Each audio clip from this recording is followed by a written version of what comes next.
Gia de Guzman, bakit mas piniling bumalik ng alas at hindi sa creamline? Sachi Minowa o Jaja Santiago babalik sa PVL? Maddie Madayag ipaghihiganti ang Titans. Unti-unti nang magsisibalikan sa Pilipinas ang mga pinakamalalaking pangalan sa women's volleyball na minsang namayagpag sa Japan.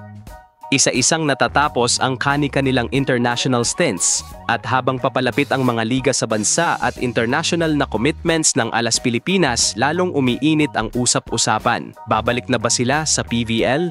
Si Gia de Guzman ay opisyal nang nagpaalam sa kanyang team, ang Denso Airy Bees, matapos ang 2 makabuluhang season sa Japan V-League. Sa kanyang pamamaalam, taos-pusong pinasalamatan ni Gia ang mga coach, kakampi at fans ng Denso na naging bahagi ng kanyang international growth.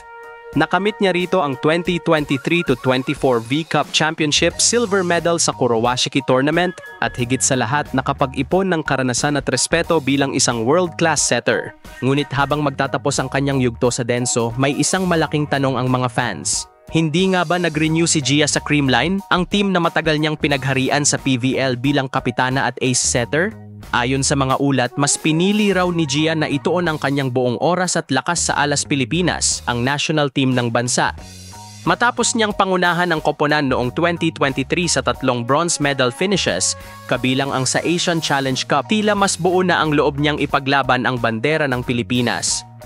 Nakakuha rin siya ng 2 Best Setter Awards sa mga torneo na ito, patunay na siya pa rin ang isa sa pinakamahusay sa rehiyon. Bagamat may isang final push pa si Gia sa Denso sa quarterfinals ng Japan League kontra Saitama Ajeo Medics, inaasahan ng mas magiging aktibo na siya sa pagsasanay ng national team kasabay ng nalalapit na tryouts at preparations ng Alas Pilipinas. Sa ngayon, wala pang malinaw kung saan patutungo ang karera ni Gia sa club level. Mananatili ba siyang free agent? Babalik ba siya sa Creamline? O may bagong team na susubukan? Ang sigurado lang, ang kanyang puso ay nasa serbisyo para sa bayan. Kasunod ni Gia, isa pang Ateneo alumna at national team standout ang nagbabalot ng kanyang maleta, si Maddie Madayag.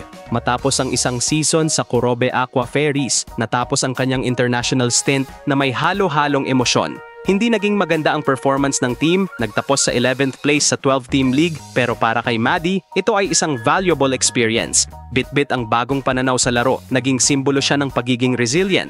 Matapos hindi mapili sa 2025 Covo Asian Quota Draft, may 2 landas sa harap ni Maddie, isang posibleng PVL comeback o panibagong international offer. Hindi malayo na makita siyang muli sa Chocomucho o kahit sa ibang PVL team. At sa kanyang prime years bilang middle blocker, siguradong may mag-aabang sa kanyang serbisyo.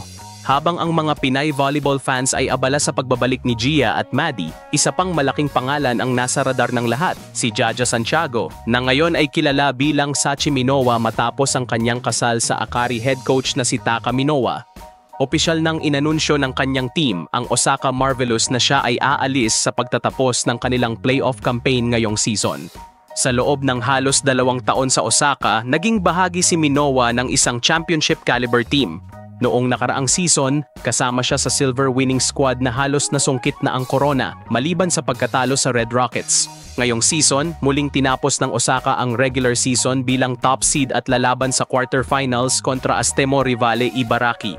Ang tanong ngayon, saan ang susunod na laban? Sa ilalim ng bandila ng Pilipinas? Sa kilalang kulay ng PVL? O sa bagong yugto ng karera? Isa lang ang malinaw. Mas lalo pang umiinit ang Philippine volleyball, and the Queens are coming home.